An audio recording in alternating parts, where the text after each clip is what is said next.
Hi, nothing fancy canning here. As you can see, tonight is tomatoes. We are getting ready to make some salsa.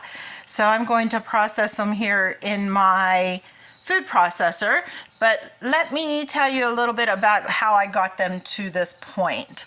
So first thing we did was we stuck our fresh garden tomatoes right into hot boiling water.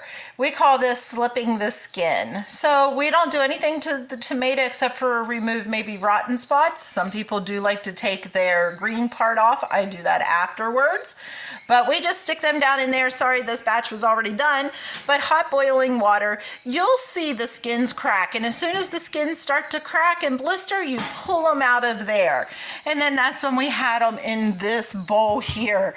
And we started to slip the skins. Those skins will slip right off. Some people like to use the skin, that's fine.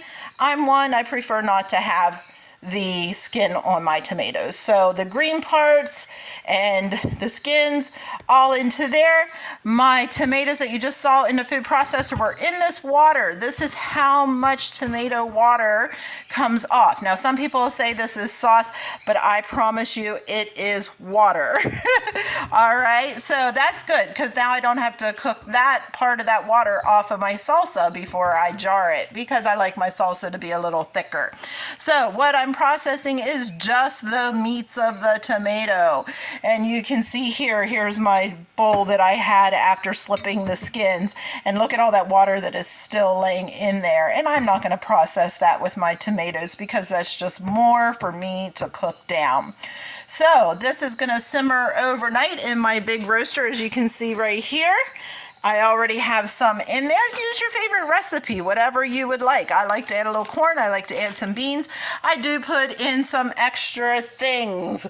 So I got an assortment of peppers here out of someone's garden. I have an onion, and I use a Mrs. Wages salsa, mild salsa base. It just kind of gives the little bit of extra seasonings that I don't want to have to put together, but then I add to it. So use your judgment, use your favorite recipe. Any salsa recipe can go into jars and be canned. So this will be a great, what I call Mexican salsa, because it does have corn and beans in it.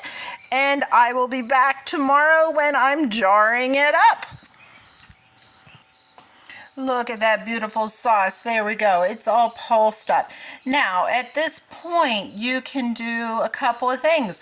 Dump it directly into your salsa. Don't mind them seeds being in there. Go for it. I don't think it changes the taste at all. You could run this through a food mill. There are times when we make our regular sauce that we don't want seeds in our spaghetti sauce or just our regular tomato sauce, that we actually run this through a food mill. It presses out all the seeds and just gives you the meaty sauce. So this, I'm actually gonna cheat. It's gonna go right into my salsa. No one's gonna mind a few little of the tomato seeds in there. Plus I'll have a few pepper seeds to go with it. So into the salsa it is gonna go. It's gonna cook overnight at a low simmer with the lid cracked. I want that water. You can see there's a lot of water laying on the top. That makes your salsa very, very runny. So I want to cook that down and get a nice, beautiful, smooth, thick but not paste type of sauce. I want a salsa that you would eat in a Mexican restaurant. Again, I like corn in mine. I like beans because I love to cook with this. I love to add this to some ground hamburger and throw it together and be a taco salad. No extra seasoning needed. So lots of things. Chips on top of cream cheese. So I like that little extra flavor of the corn and the black beans. But there we go. Again, like I said, I'll be back tomorrow to show you how we jar it up. I know. I keep saying I'll be back tomorrow when I'm jarring this up. But guess what? I wanted to show you this beautiful salsa. There you go. I have the peppers ground up. I have the tomatoes in. I have the beans in there. So I wanted to tell you a couple little quick hints that I have. So I told you I put this in my roaster. Oh, you saw that. There you go. Home canning. Caught me a little guy. He dive bombed right as I was stirring, so it smells good. Anyways, here we go. So my couple little hints. I love to use my roasters to cook down my tomato sauces because you can get them at a low simmer all night long. Pretty much don't have to worry about it. So I use one of these great big quart cookers. So I have it right now right around 200. Till I go to bed, I'll have it up to about 225, and then I turn it down right on that 200. Depending how fast it's cooking, I might go down right in between those two dots there. This bag is a lifesaver. These are electric roaster liners. Let me just tell you, my first couple roasters from doing tomatoes, it eats the finish right off of your inner pan.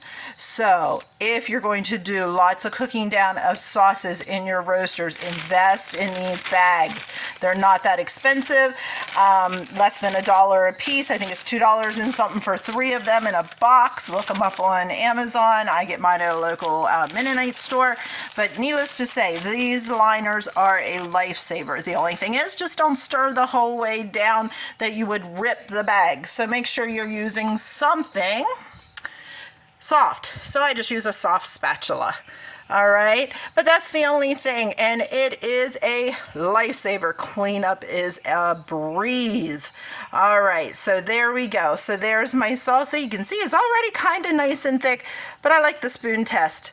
There you go. It's standing, but I'm gonna let it get thick overnight. Cook that water off that you see along the edges there. I want it to be thinned or thickened up a little bit more than this, but that is looking pretty good, and that all comes from that pre-draining of those tomatoes. Get that liquid off of there before you even have to start cooking it down. Oh, it looks like I might have missed a tomato, but that'll soften up and smash down the rest of the way as we're cooking. So there it is, everybody. That's my Mexican salsa. Again, I don't have a recipe. I don't follow very many recipes, but I do use Mrs. Wage's mild salsa packet mix as my base flavoring, and then I add what I like to it. So now I'll be back tomorrow. Don't forget your roaster liner bags. Those are awesome. Letting this simmer the rest of the night. I got to get my lid on because I have a bright light above me and I'm in a summer kitchen. It's not outside, it's in my garage, but I don't want any more dive bombers. So I'm going to get my lid on it. I am going to let that cook. I'm going to crack the lid. So you can't see it because the liner's on there, but this is cracked open so that that steam can come out. All right, so there we go. I'm going to let a little vent so that it allows the steam and that water to cook off of my tomatoes. All right, everyone, good night. See you in the morning when we get ready to can them up.